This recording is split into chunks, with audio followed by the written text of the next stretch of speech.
Assalamualaikum warahmatullahi wabarakatuh. Perkenalkan, saya Bayu Satria. Yang mulia Majelis Hakim, Jaksa Penuntut Umum, penasihat hukum terdakwa serta seluruh hadirin sidang. Perkenalkan, saya kuasa hukum keluarga korban Bebek menyampaikan pernyataan hukum, argumentasi dan permohonan keadilan atas tragedi pembunuhan yang menewaskan saudara Bebek, mahasiswa Universitas Bumi berusia 19 tahun, yang dibunuh oleh sahabat karibnya sendiri,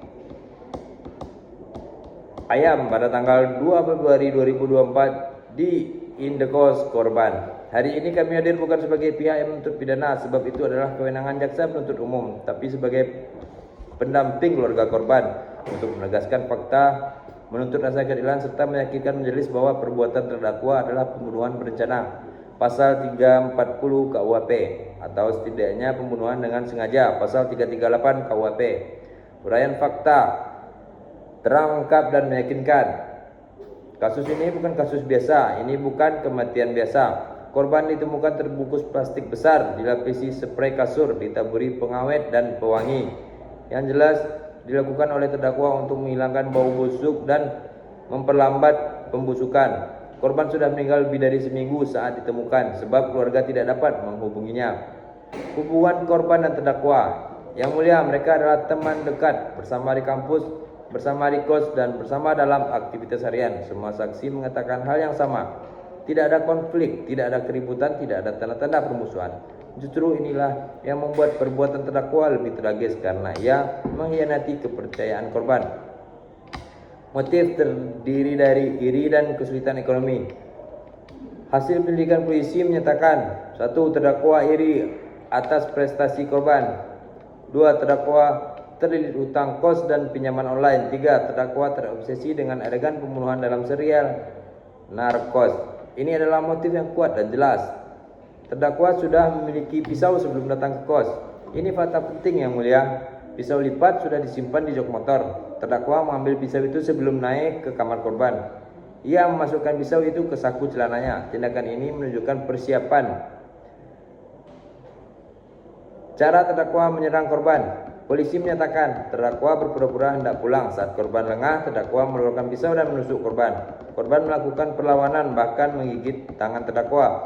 Terdakwa semakin brutal, menikam leher dan dada korban berulang kali. Ini bukan kecelakaan, ini bukan hilang kontrol sesaat, ini adalah niat, kesengajaan, dan kesadaran penuh.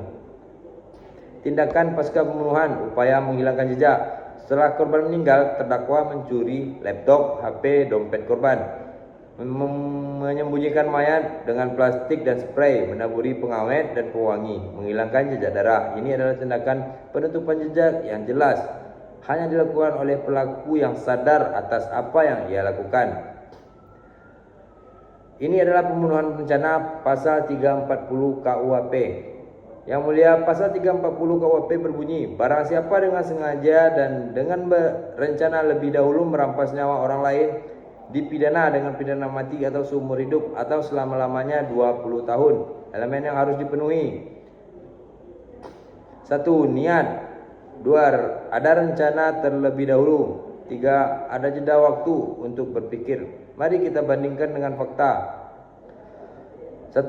Niat terbukti dari membawa pisau dari rumah, menyimpan pisau di motor, mengambil pisau sebelum naik ke kamar korban. Itu bukan tindakan spontan, itu sengaja. 2. Perencanaan terbukti dari terdakwa datang dengan pisau, memasukkan pisau ke kantong, menunggu momen korban lengah, berpura-pura berpamitan, baru kemudian melakukan penyerangan.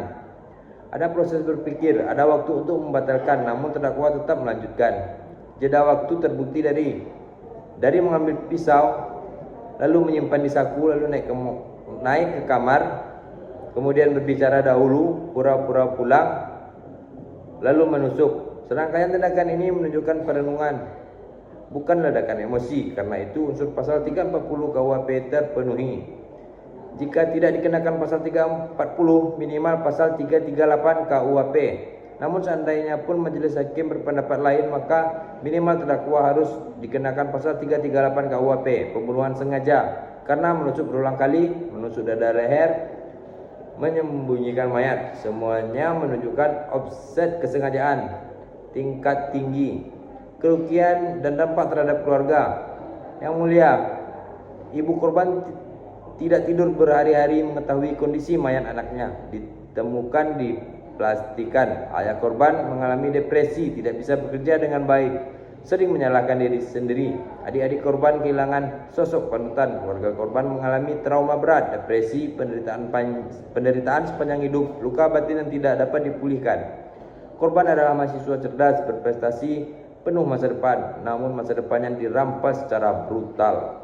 Rekomendasi hukum dari kuasa hukum keluarga, kami meminta kepada Yang Mulia Majelis Hakim, 1. Menyatakan terdakwa terbukti secara sah dan meyakinkan melakukan pembunuhan berencana pasal 340 KUHP. 2. Menjatuhkan pidana seberat-beratnya berupa penjara seumur hidup, pidana 20 tahun bila seumur hidup tidak dipertimbangkan. 3. Menyatakan bahwa tindakan pasca pembunuhan memperkuat unsur perencanaan. 4. Menyatakan bahwa perbuatan terdakwa menimbulkan teror, trauma dan dampak sosial yang besar terhadap keluarga korban. 5. Memastikan agar terdakwa tidak mendapatkan keringanan yang tidak layak. Yang Mulia, kematian bebek bukan hanya angka statistik. Ia adalah anak, cucu, saudara, mahasiswa dan manusia yang berharga. Terdakwa telah merencanakan, menyerang, membunuh, mengambil harta, menyembunyikan jasad, membiarkan keluarga korban mencari anak mereka selama berminggu-minggu. Perbuatan ini sangat kejam, tidak manusiawi, dan menghancurkan masa depan seorang anak muda yang berprestasi.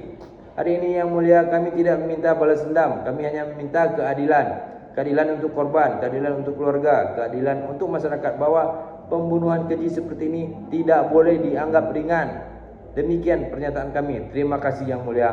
Assalamualaikum warahmatullahi wabarakatuh.